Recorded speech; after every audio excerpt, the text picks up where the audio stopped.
Greta Garbo ou Marlène Dietrich restent pour le public des êtres inaccessibles nés dans les palais de stuc construits par Hollywood. Avec Marilyn Monroe et les années 50, les spectateurs se souviennent d'un symbole sexuel explosif qu'ils auraient pu avoir comme voisine de palier. Aujourd'hui, le cinéma préfère retenir les images de la vie réelle et a tendance à faire disparaître les stars objets pour les remplacer par des femmes qui jouent comme des stars. Et Faye Dunaway en est l'un des plus beaux spécimens.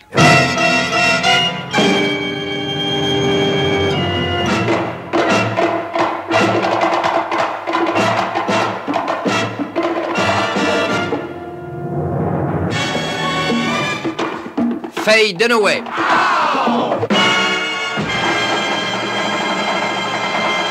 Le 14 janvier 1941, au-dessus du tropique du Cancer, dans une petite ville de Floride, naît Dorothy Faye Dunaway. Le père est militaire et se déplace souvent pour les besoins de l'armée américaine. Pour la mère, l'enfant représente le centre du monde et tout lui est dû. Sa mère a très tôt voulu que Faye devienne une grande vedette. Pascal Mérigeau qui a consacré un livre édité chez Pack à la vie de Faye Dunaway. Ce qui veut dire qu'à partir de l'âge de 5 ans, on lui a fait suivre des cours de claquettes, de danse classique, de piano, de comédie, enfin à peu près tout. La famille Dunaway habite l'Utah quand les parents décident de se séparer. Faye, choquée par l'événement, avouera plus tard s'être sentie responsable de ce divorce à cause justement de la part trop importante que sa mère lui a accordée. Elle dit même que si au départ elle a choisi de devenir comédienne, Pascal Mérigeau, c'était justement pour continuer d'être admirée, aimée, enfin d'être un peu le centre du monde. Elle est également persuadée qu'une fois célèbre, on ne peut jamais être seul. C'est donc pour continuer à se sentir toujours entourée qu'elle suit des cours d'art dramatique à Boston. Brillante et ambitieuse, Faye parvient à obtenir le principal rôle de la célèbre pièce d'Arthur Miller, Les sorcières de Salem. Cela lui permet d'avoir une bourse pour suivre l'enseignement de l'Académie royale d'art dramatique de Londres, mais une audition devant Elia Kazan l'a fait changer d'avis et elle préfère à l'illustre école anglaise le Lincoln Center Repertory Company que viennent de créer Robert Whitehead et Elia Kazan. Et alors à ce moment-là, la carrière s'est développée au théâtre en parallèle. À nouveau Pascal Mérigeau. C'est-à-dire qu'il y avait d'une part le travail de Lincoln, qui se fait surtout dans la journée, et le soir, elle avait décroché un rôle à Broadway. Alors ensuite, elle a joué 2 pièces sous la direction de Kazan, et Kazan a quitté le Lincoln. Elle est partie aussi 3 mois après. Et c'est à ce moment-là qu'elle a décroché un rôle important à Broadway, dans lequel elle a vraiment déchaîné toute la critique. Enfin, c'était d'ailleurs un rôle de femme très tourmentée, quelque chose de très très complexe, qui lui convenait parfaitement. Et à ce moment-là, on l'a appelée au cinéma.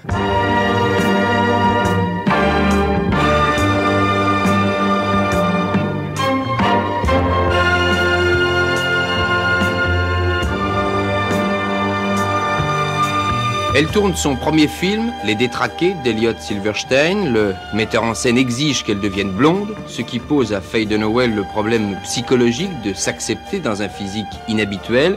Elle réussit cependant à montrer une prodigieuse présence sur l'écran. Ce qui m'a frappé tout de suite chez elle, c'est son coup d'œil. George Wilson, qui sera l'un de ses partenaires dans Les Trois Mousquetaires. Elle regarde avec une rapidité foudroyante. Je crois que si elle avait été cow-boy, elle aurait pu tirer très très vite. Voilà ce que je pense des premiers réflexes que j'ai pu observer chez elle. Elle a un coup d'œil terrifiant, d'une grande intelligence, et surtout, elle voit tout de suite où elle peut agir. Vous savez, tout de même, le regard qui est une chose tellement mystérieuse au cinéma. René Clément, qui sera son metteur en scène pour La Maison sous les arbres. Moi, je me suis posé longtemps la question de savoir quel était donc ce phénomène qu'on appelle la photogénie. Et moi, je l'ai toujours attribué au regard.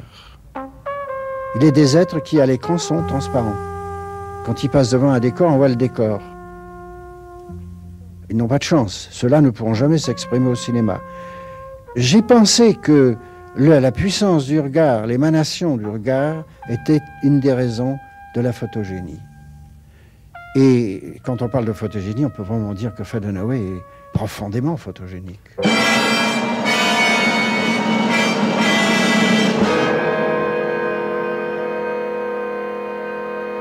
Après son premier film, Faye Dunaway signe un contrat pour 6 films avec Otto Preminger. Elle commence avec Que vienne la nuit, où le rôle principal lui échappe au profit de Jane Fonda. Le tournage ne se passe pas très bien, mal à l'aise dans le personnage trop simpliste qu'on lui demande d'interpréter. Faye Dunaway se rebelle et passe alors pour une actrice difficile. Elle a une telle obsession de la réussite, Pascal Mérigeau. ou du moins elle avait une telle obsession de la réussite, que pour elle la réussite signifiait, disons, la fin de la solitude et beaucoup de choses comme ça. Alors qu'en fait elle s'est rendue compte que le succès, la célébrité, la gloire, ça pouvait très souvent être aussi synonyme de solitude. Après le premier film d'Otto Preminger, Faye Dunaway est engagée par John Frankenheimer avec David Niven comme partenaire. Ce film ne sortira jamais en France, il n'obtiendra que très peu de succès aux États-Unis, mais déjà, Faye Dunaway sait qu'elle tournera prochainement sous la direction d'Arthur Penn, Bonnie and Clyde.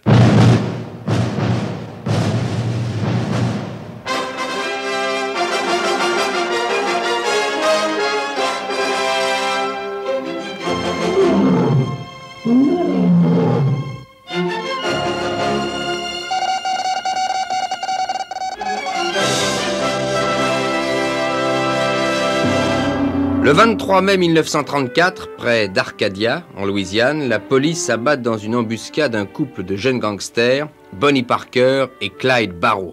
30 ans plus tard, deux journalistes, Robert Benton et David Newman, refont l'enquête sur la mort des deux jeunes gens et ils en tirent un scénario pour le cinéma. Il se trouve que le scénario est arrivé entre les mains de Truffaut, qui a été très intéressé par le script et qui a plus ou moins pensé à monter l'affaire. Pascal Mérigeau. Et puis, il y a eu plusieurs metteurs en scène qui ont été présentés. Il y a même eu Godard. Et en fait, c'est Truffaut qui a parlé du script donc à Warren Beatty, qui s'est pris de passion pour ça. Et Beatty a attendu que les droits soient libres, c'est-à-dire que personne ne monte l'affaire finalement en France. Et puis a essayé de monter lui-même l'affaire. Et au départ, il voulait réaliser le film et puis le produire. Pour jouer Bonnie, Warren Beatty choisit sa sœur, Shirley MacLaine. Mais en travaillant sur le scénario, il lui vient l'envie, à lui, d'interpréter le personnage de Clyde. Cela revient donc à écarter Shirley de la distribution, car le public n'admettrait pas qu'un acteur puisse jouer l'amant d'un personnage joué par sa sœur. D'autre part, Warren ne se sent pas capable, au fond, d'être à la fois devant et derrière la caméra. Pour la mise en scène, il appelle alors Arthur Penn. Quant à la comédienne qui va interpréter le rôle de Bonnie, eh bien on la cherche à travers tous les États-Unis en faisant passer essai sur essai. C'est Arthur Penn qui pense à Faye Dunaway, mais Warren Beatty refuse. Or, par contrat, il a été décidé qu'en cas de désaccord entre les deux, c'est l'avis du metteur en scène qui sera retenu. Donc Faye Dunaway est engagée pour le rôle de Bonnie Parker.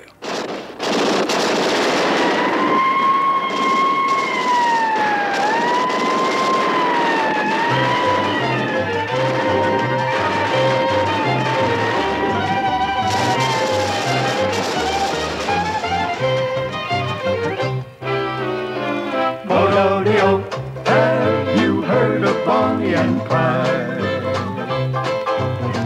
How they lived and loved till they died. Bonnie wanted fun, lots of money too. So Clyde walked into a bank and said, ooh, wackadoo, wackadoo. Well, you know they had a swell time, but they had to pay for their crime. They were just about to get wed when the sheriff shot them instead. But don't cry because they have died. Love had come to Bonnie and Clyde. La musique de Bonnie and Clyde. You promise?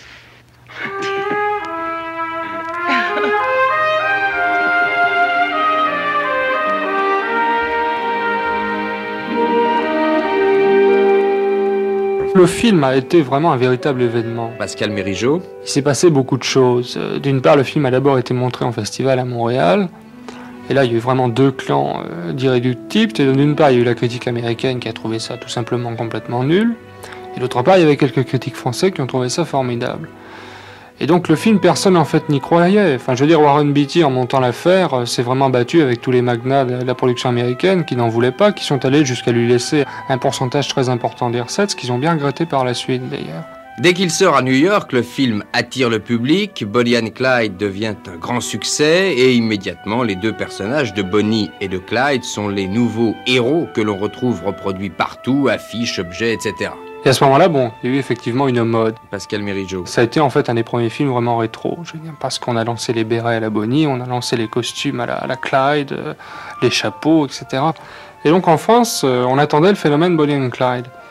Et comme ça se passe toujours, il y a beaucoup de gens qui, avant d'avoir vu le film, ont dit que c'était un scandale, qu'on ne pouvait pas montrer ce film en France. Et bon, on l'interdit d'abord aux moins de 18 ans. En Suisse, ce qui est quand même relativement rare, on a interdit qu'on programme des extraits à l'antenne, parce qu'à cause de la violence, on n'avait jamais vu ça sur un écran, etc., etc.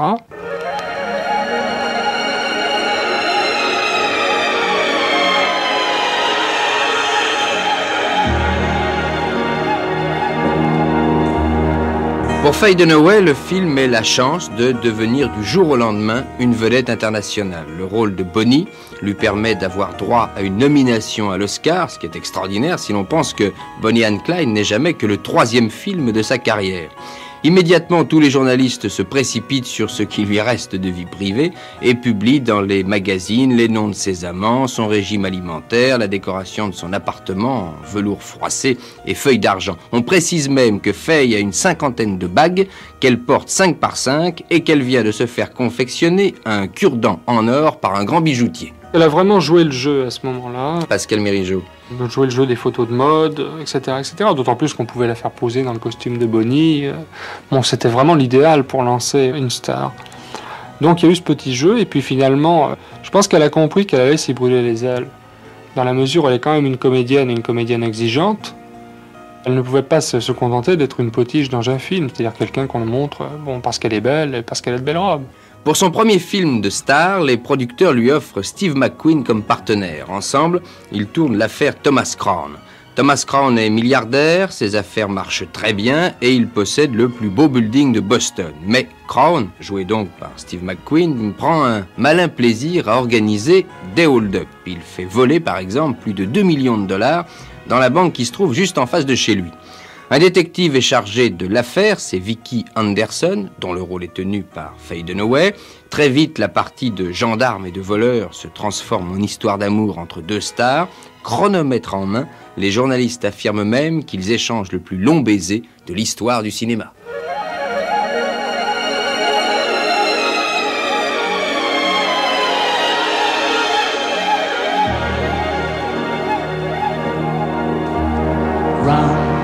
Circle in a spiral, like a wheel within a wheel, never ending or beginning on a never spinning reel, like a snowball down a mountain or a carnival balloon, like a carousel that's turning, running rings around the moon, like a clock whose hands are sweeping past the minutes of its face, and the world is like an apple whirling silently in space, like the circles that you find in the windmills of your mind.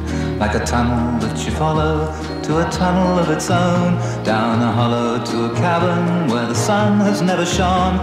Like a door that keeps revolving in a half-forgotten dream, or the ripples from a pebble someone tosses in a stream. Like a clock whose hands are sweeping past the minutes of its face, and the world is like an apple whirling silently in space. Like the circles that you find in the windmills of your mind. Keys that jingle in your pocket, words that jangle in your head. Why did summer go so quickly? Was it something that you said? Lovers walk along the shore and leave their footprints in the sand. Is the sound of distant drumming just the fingers of your hand? Pictures hanging in a hallway and the fragment of a song. Half-remembered names and faces, but to whom do they belong? When you knew that it was over, you were suddenly aware that the autumn leaves were turning to the color of her hair. A circle in a spiral, a wheel within a wheel, never ending or beginning on an ever-spinning reel, as the images unwind, like the circles that you find in the windmills of your mind.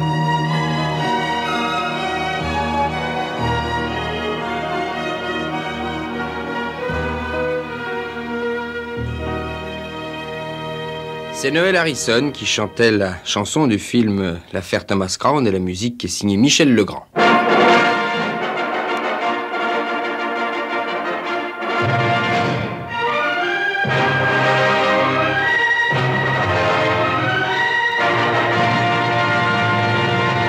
Après l'affaire Thomas Crown, Faye Dunaway part en Italie, tourner Le Temps des Amants, sous la direction de Vittorio De Sica. Là, elle découvre le charme italien sous les traits de son partenaire, Marcello Mastroianni.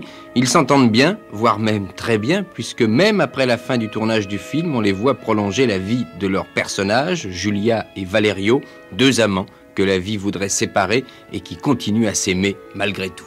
La vie privée des grands artistes, elle est vraiment cachée. George Wilson. Elle n'est pas privée, elle est cachée. Je n'ai jamais rencontré un grand acteur qui livre sa vie.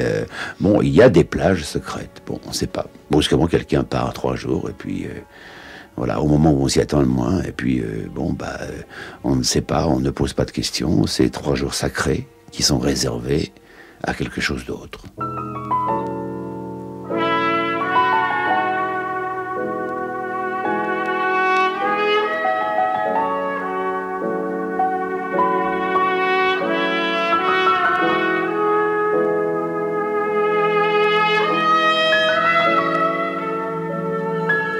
« 1969 est pour Faye Dunaway l'année d'une nouvelle rencontre importante avec Elia Kazan. Depuis 1963, date de la mort de sa femme, Kazan ne travaille plus ni pour le théâtre, ni pour le cinéma. Pendant 6 ans, il vient de mener à terme son premier roman, L'Arrangement. Parti pour écrire une histoire autobiographique, il revient avec une vision du monde américain, englouti dans une société de marchands. Son héros, Eddie Anderson, est un brillant publicitaire capable de convaincre n'importe qui qu'il peut faire vendre mieux que les autres. Eddie est marié et heureux en affaires, et un épisode de sa vie vient d'être comblé par Gwen, une maîtresse sensible, sensuelle et capable de l'aimer autant que de mépriser sa réussite sociale. Avec son regard qui ricane à chaque fois que Eddie se lance dans une super démonstration, Gwen finit par lui faire bousculer sa vie tissée de petites hypocrisies. Un matin comme les autres, Eddie quitte son 12 pièces piscine dans sa voiture de luxe pour se rendre à son bureau. Rassuré par les messages publicitaires qui tombent sur toutes les stations de la ville exactement comme prévu, une envie de tout remettre en cause lui traverse alors l'esprit. Il jette sa voiture sous un camion. Et dans le mutisme de sa convalescence, il ne voit que Gwen, sa maîtresse, avec qui il lui semble avoir partagé les seuls moments vrais de son existence.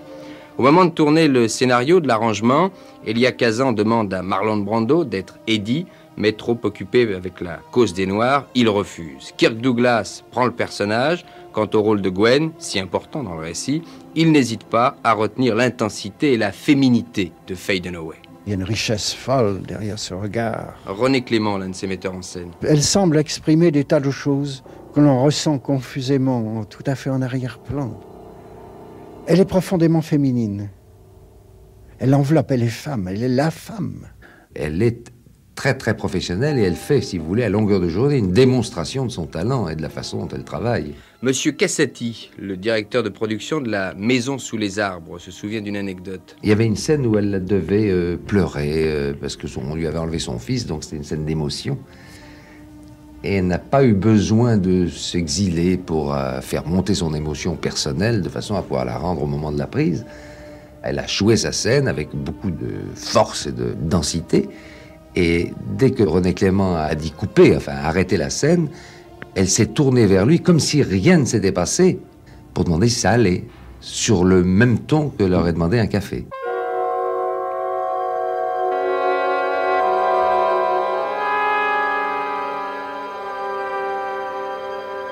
Après L'Arrangement, Faye Dunaway apparaît dans les extravagantes aventures d'un visage pâle de 121 ans, Little Big Man.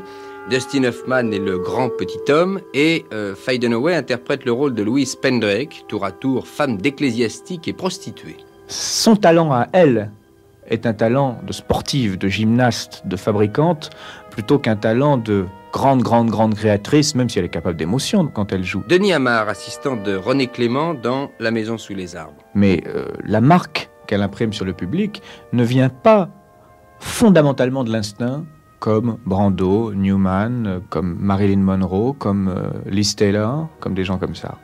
Elle a le désir dans le sang de plaire, elle a un désir forcené que rien n'arrête. Mais si elle plaît, c'est pas le résultat de son état. C'est le résultat d'un travail extraordinairement approfondi.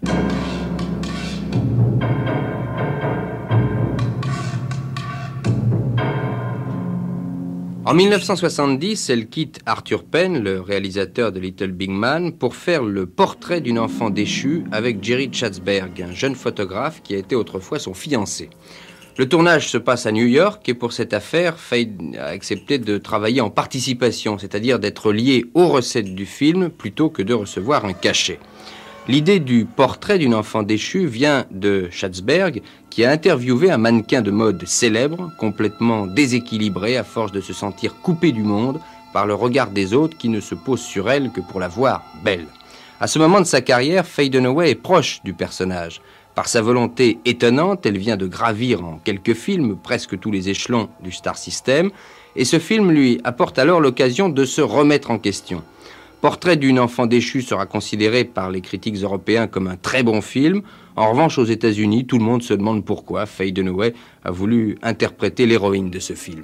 La grande réussite de Dunaway, Pascal Mérigeau, c'est en fait justement d'avoir réussi à concilier un cinéma, disons, d'auteur, c'est-à-dire des films quand même de qualité, extrêmement intéressants, avec des rôles assez complexes, et tout de même un impact auprès du grand public. Et ça, je pense qu'elle est la seule à l'avoir fait.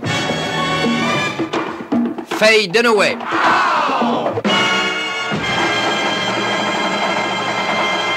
En 1971, à Paris, René Clément s'apprête à tourner La Maison sous les arbres. Faye Dunaway est une jeune mère à qui on kidnappe ses 2 enfants pour obliger son mari physicien à faire de l'espionnage économique. Le tournage du film est entouré de mystères et l'issue du scénario reste confidentielle, car René Clément doit présenter La Maison sous les arbres en avant-première à la clôture du Festival de Cannes. Faye Dunaway, avant de venir à Paris, fait plusieurs déclarations pour dire qu'elle est heureuse de travailler avec René Clément. C'est probablement, avec Silvana Mangano, une des actrices les plus sensibles que j'ai eues. René Clément. Ce que j'aurais pu croire, et qui arrive très souvent avec certains acteurs américains, c'est actrice, je dirais.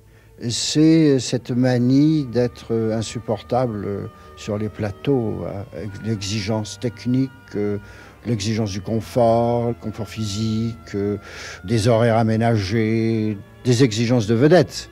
Non, pas du tout. Jamais. Jamais, toujours là à l'heure, parfaitement prête, sachant tout ce qu'elle devait savoir, ne posant jamais aucune espèce de problème. Faye Dunaway, c'est une femme absolument extraordinaire qui ne parle pas un mot de français. Denis Amar. Qui n'a pas essayé du tout de parler un mot de français, qui est restée 3 à 4 mois à Paris dans un isolement absolument total. Elle avait un ami qui est venu la voir 2-3 fois. Elle est partie une fois faire du ski avec lui, des choses comme ça, mais elle est restée dans un petit hôtel. Et c'est une femme qui a fait son travail avec énormément de conscience professionnelle.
C'est Gilbert Bécaud qui a écrit la musique de La Maison sous les arbres.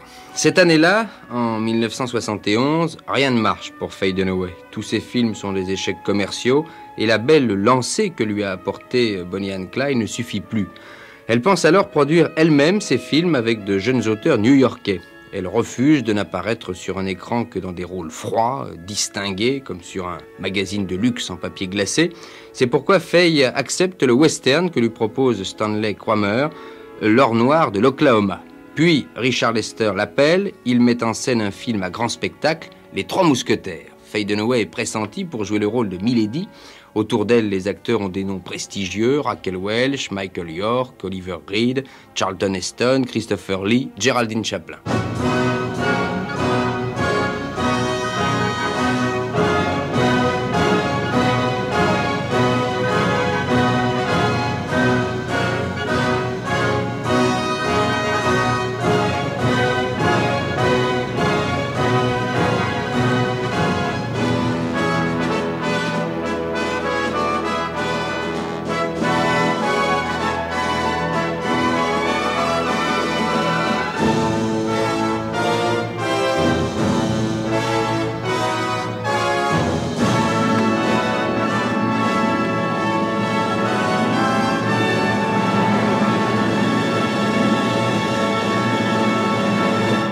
le final musical des Trois Mousquetaires. La bande originale était signée Michel Legrand. Le 7 août 1974, Faye Dunaway épouse Peter Wolf, chanteur d'un groupe de musique pop. Elle vient de jouer au théâtre Un tramway nommé Désir de Tennessee Williams et Après la chute d'Arthur Miller. La même année, Roman Polanski tourne Chinatown. Il engage Faye Dunaway dans le rôle d'Evelyn Mulloway et Jack Nicholson pour jouer un personnage de détective. Pendant le tournage, les acteurs entrent souvent en conflit avec Polanski. Faye Dunaway refuse de se faire couper et teindre les cheveux. Il faut aller chercher son coiffeur personnel à New York pour la convaincre. Quant à Nicholson, passionné de basket, il quitte sans arrêt le plateau pour regarder la retransmission des matchs à la télévision, jusqu'au jour où Polanski, excédé, s'arme d'une barre de fer et casse le téléviseur. Faye Dunaway reproche à Polanski de ne jamais l'avoir aidé en lui indiquant les motivations de son personnage. À chaque fois, il lui répond « La motivation, c'est l'argent que tu touches ». Et Polanski reproche à Faye Dunaway de ne jamais être là au moment de tourner et de toucher sans arrêt à son maquillage. Toutefois, le film est un prodigieux succès et pour son interprétation, Faye Dunaway obtient une nouvelle fois une nomination pour l'Oscar.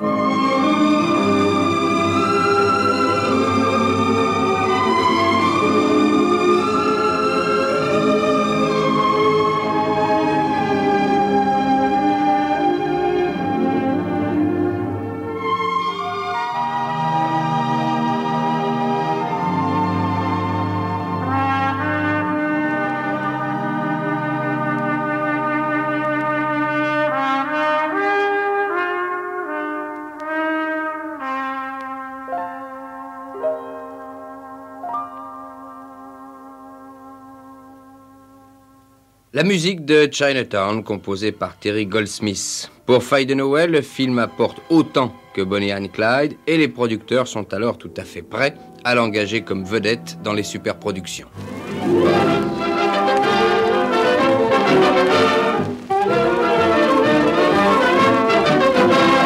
Pour la première fois dans l'histoire du cinéma, deux grandes compagnies d'Hollywood s'unissent pour entreprendre une superproduction, La Tour Infernale. Le scénario est une adaptation de deux livres dont les droits ont été achetés pour l'un par Warner Bros, pour l'autre par la 20th Century Fox. Pour la distribution des rôles, on a formé une impressionnante palette de stars, Paul Newman, Steve McQueen, William Holden, Fred Astaire, Faye Dunaway, etc. Pour réaliser ce super film catastrophe, les studios font confiance aux spécialistes du genre, Irving Allen. Ils forment 4 équipes de tournage qui utilisent en même temps 57 plateaux de cinéma. Certains travaillent sur les trucages, d'autres se chargent des scènes intimistes. Plus d'1 millier de techniciens et de 300 cascadeurs sont engagés par cette gigantesque production.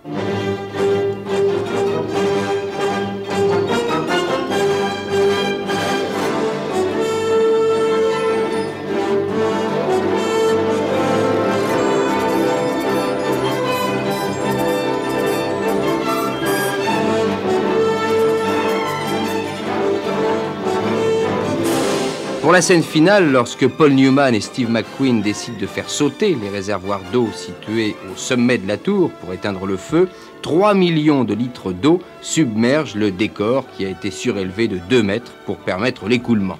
Le budget total de la tour infernale représente 15 millions de dollars et les recettes avoisinent uniquement pour l'Amérique 50 millions de dollars.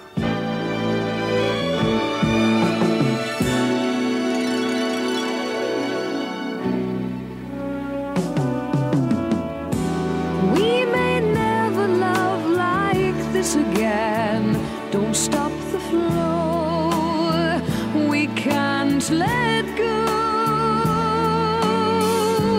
We may never love like this again, but through the days beyond the haze, I see you reaching out to hold me. I don't know just where or when.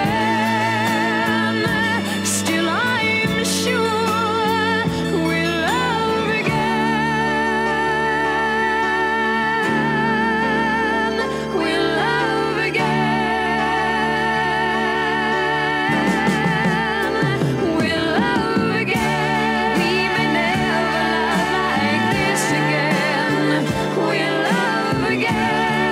may never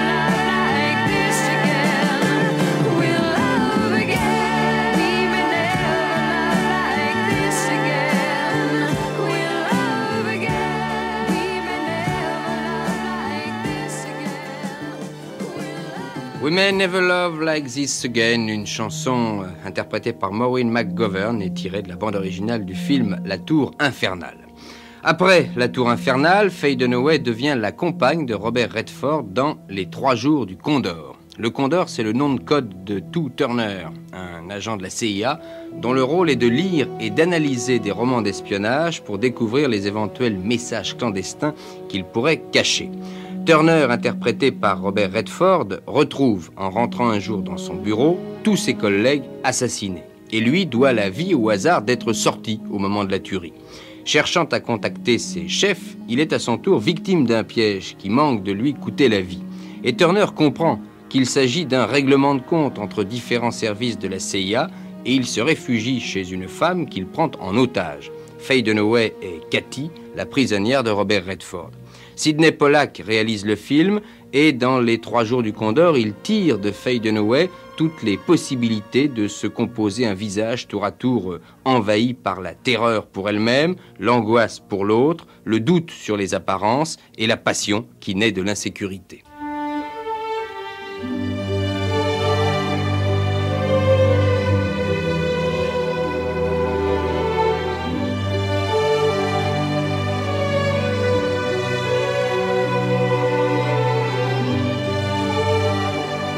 Aux États-Unis, il y a 2 sortes de stars, très très différentes les unes des autres. Denis Amar. Il y a des stars qui sont des personnages qui sont tout d'instinct, qui ne fabriquent rien. Ça peut être John Wayne, comme ça pouvait être Marilyn Monroe, ça peut même être Brando. Ce sont des acteurs qui arrivent avec leur poids à eux. À la limite, c'est assez difficile de voir comment ils jouent. Et puis il y a d'autres formes de stars. La deuxième sorte de star, c'est la star de composition. Ce sont des très grands acteurs qui fabriquent leur rôle. Alors, eux, ils arrivent parfois au cime de leur art parce qu'ils ont eu la chance de rencontrer à un certain moment 1 ou 2 très très grands films qui les ont établis en haut. Mais une femme comme Faye Dunaway, qui est une grande fabricante de rôles, plus qu'une grande créatrice de rôles, si elle fait des mauvais films, eh ben les gens vont pas les voir. Alors que Marilyn Monroe faisait des mauvais films, et il y avait toujours une sorte de public fasciné. Brando, c'est pareil.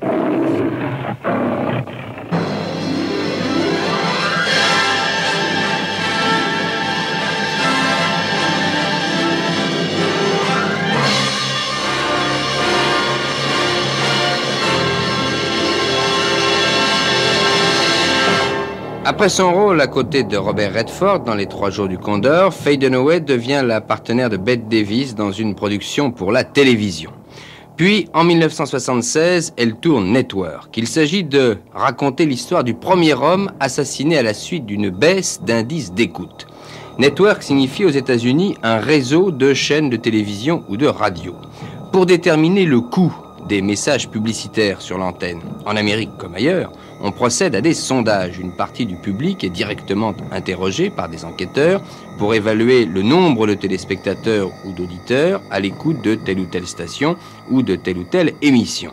À partir des résultats de l'enquête, on estime l'écoute précise d'une station de radio ou de télé que l'on mesure par un indice et le prix de l'espace publicitaire augmente ou diminue selon l'indice d'écoute et plus les émissions sont écoutées, plus elles attirent les annonceurs.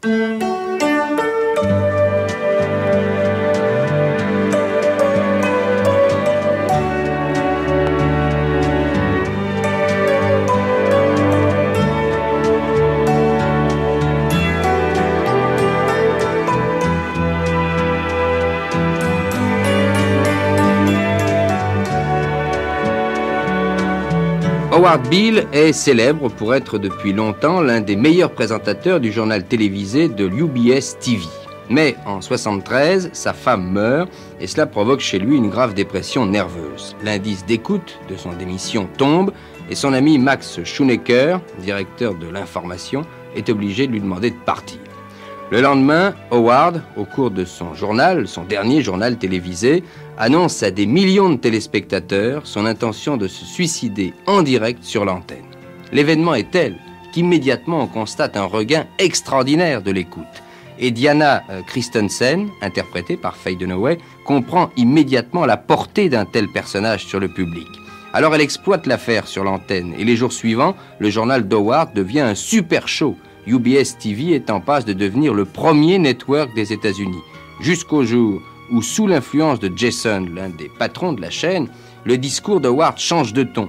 Alors les sondages basculent et subissent une baisse spectaculaire. Howard, protégé par Jason, conserve néanmoins son émission.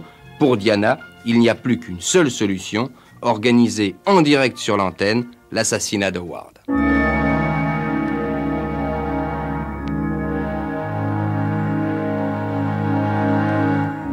Rien ne peut mieux la définir que le rôle qu'elle a joué dans Network. Denis Amar. Je pense que dans sa vie de comédienne, c'est exactement pareil que le rôle qu'elle joue de journaliste.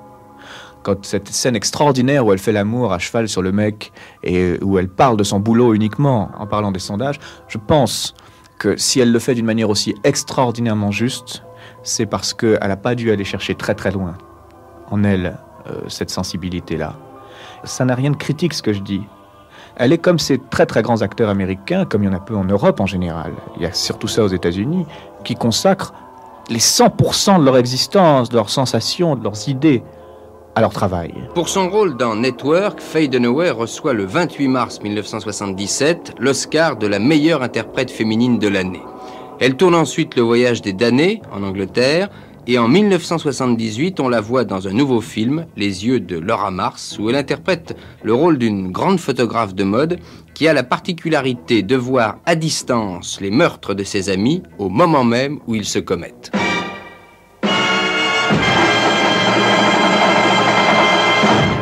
That's all, boys.